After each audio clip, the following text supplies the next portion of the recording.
एक समय की बात है। एक गांव में एक व्यक्ति रहता था।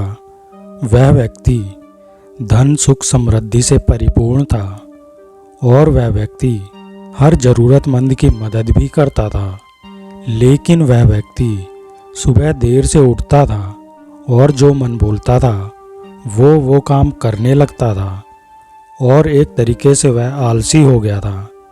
उसे हर वक्त सुस्ती लगी रहती थी। वह अपनी इस आदत से बहुत ज़्यादा परेशान रहता था। एक तरीके से वह अपने मन का गुलाम हो गया था। फिर उसने अपने मन को वश में करने के लिए अनेक तरीके के उपाय किए। वह हमेशा इसमें हार जाता था। एक दिन उसने अपने मन को वश में करने के लिए अपना घर भी त्याग दिया और जंगलों में सन्यासी की तरह रहने लगा। जंगल में भी उसने अनेक तरीके के अभ्यास किए, किंतु वह इस काम में सफल नहीं हो पाया। वह व्यक्ति एक तरीके से सन्यासी बन चुका था। वह व्यक्ति सांसारिक दुनिया से दूर हो जाता है, जंगल में लगातार ध्यान करता है, तरह तरह की साधनाएं और अभ्यास करता है और भिक्षा मांगकर भोजन करता है। वह व्यक्ति दिन रात जीवन के सत्य को जानने की कोशिश करता है, लेकिन फिर भी उसका मन शांत नहीं होता। वह अंदर से बेचैन और परेशान ही रहता है। यहाँ पर समझने वाली बात यह है कि ध्यान और सत्य की खोज तभी की जा सकती है जब हमारा मन शांत हो। लेकिन उस सन्यासी का मन शांत ही नहीं था और ना तो उसकी कोई बात सुन रहा था। उस सन्यासी के मन में यह बात गहराई से बैठती जा रही थी कि मन को काबू करना या मन को वश में करना लगभग असंभव है। लेकिन एक दिन उस सन्यासी को एक व्यक्ति मिलता है जो ना तो कोई साधु सन्यासी होता है और ना ही कोई बुद्धिमान व्यक्ति। वह तो साधारण सा चरवाहा था। वह जंगल में अपनी भेड़ों को चराने आया था। वह चरवाहा उस सन्यासी के पास आकर कहता है, क्या मैं तुम्हारी कुछ मदद कर सकता हूँ? तुम बहुत परेशान लग रहे हो। मैं पिछले कई दिनों से देख रहा हूँ। अगर तुम चाहो तो मैं तुम्हारी सहायता कर सकता हूँ। चरवाहे की बात सुन सन्यासी कहता है, भला तुम मेरी क्या मदद कर सकते हो? तुम तो एक सांसारिक व्यक्ति हो जो सदा अपने जीवन में लिप्त रहता है। वह चरवाहा उस सन्यासी व्यक्ति से कहता है, मैं तुम्हारी मदद कर सकता हूँ। मैं मन को वश में करना जानता हूँ। सन्यासी चरवाहे के मुँह से यह बात सुनकर जोर जोर से हंसने लगता है और कहता है, क्या कह रहे हो तुम? तुम मन को वश में करना जानते हो? मैंने अपना सब कुछ मन को वश में करने के लिए त्याग दिया और जंगल में आकर रहने लगा हूँ। अभी भी मैं इसमें सफल नहीं हो सका हूँ। वह चरवाहा कहता है, मन को वश में करने के लिए सभी वस्तुओं का त्याग करना आवश्यक नहीं है और ना ही जंगल में आकर रहना ज़रूरी है। बस एक चीज़ जिसे छोड़ना सबसे ज़रूरी है। सन्यासी उस चरवाहे से कहता है कि वह चीज़ क्या है? वह चरवाहा उस सन्यासी से कहता है कि वह चीज़ है गलत जानकारी का होना जो हमारे भीतर गई है। वह चरवाहा उस सन्यासी से कहता है कि मान लो आज तक तुमने कोई सेब नहीं खाया, तुम्हें सेब के स्वाद का कुछ भी नहीं पता। क्या तुम्हारा मन अभी भी सेब खाने को करेगा? वह सन्यासी कहता है, नहीं। वह चरवाहा कहता है, इसी तरह हमारे मन का निर्माण जानकारी से होता है। वह सन्यासी उस चरवाहे की बात से बहुत प्रभावित होता है और कहता है, क्या आप इस बारे में मुझे विस्तार से समझा सकते हैं?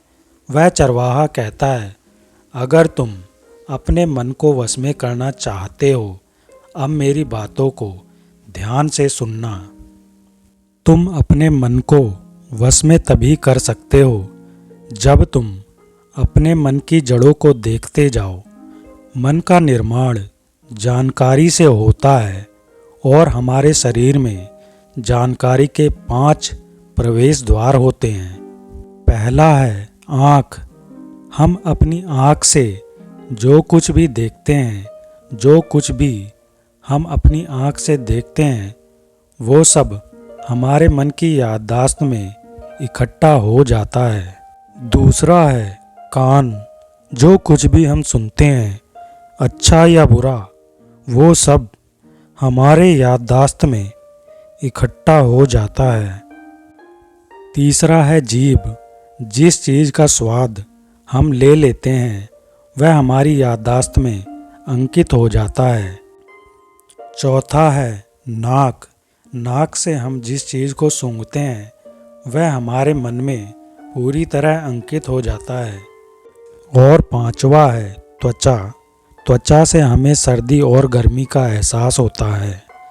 ये सर्दी और गर्मी याददाश्त की तरह हमारे मन में इकट्ठा हो जाती है। इन 5 द्वारों से जो भी जानकारी हमारे मन में जाती है, वह बीजों की तरह हमारे मन में जमा हो जाती है और धीरे धीरे वृक्ष की तरह बड़ी होती जाती है और ठीक उसी प्रकार हमें फल देने लगती है। अगर यह जानकारी नकारात्मक रूप से हमारे मन में चली जाती है, तब वह भविष्य में बुरे फल देती है। और तुम्हारा मन तुम्हारे वश में इसलिए नहीं है कि तुमने पहले से ही अपने मन में बहुत सारे गलत बीज बो रखे हैं और अब वो बीज बड़े वृक्ष बन चुके हैं। वह सन्यासी उस चरवाहे से पूछता है, अब मुझे क्या करना चाहिए, क्योंकि अब तक तो मैं बहुत सारे गलत बीज बो चुका हूँ। सन्यासी चरवाहे से कहता है, पर अब ये बीज वापस से निकाले नहीं जा सकते। चरवाहा कहता है, अब तुम अपने मन में सही बीज डालना आरंभ कर दो।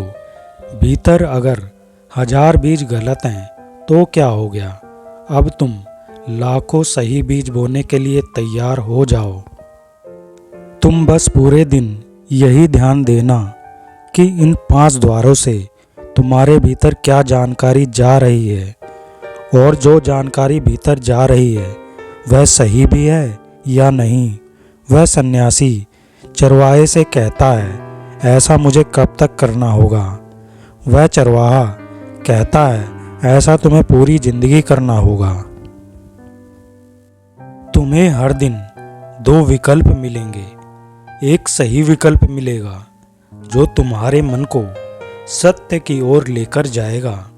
दूसरा गलत विकल्प मिलेगा जो तुम्हारे मन को दुर्गति की ओर लेकर जाएगा। तुम हमेशा सही विकल्प ही चुनना। इसे चुनते वक्त कभी कभी तुम्हारे मन को पीड़ा भी होगी, पर यह पीड़ा कुछ समय बाद समाप्त हो जाएगी। जिस दिन तुम्हारे मन में सही बीजों की संख्या गलत बीजों की संख्या से ज़्यादा हो जाएगी, उस दिन तुम अपने मन पर नियंत्रण पा लोगे। चरवाहे द्वारा दी गई जानकारी के अनुसार ही वह व्यक्ति ध्यान करना शुरू कर देता है और सत्य को उपलब्ध होता है। दोस्तों, चरवाहे और सन्यासी की यह कहानी आपको अगर अच्छी लगी हो तो हमारी वीडियो को लाइक करें और चैनल को सब्सक्राइब करें। धन्यवाद।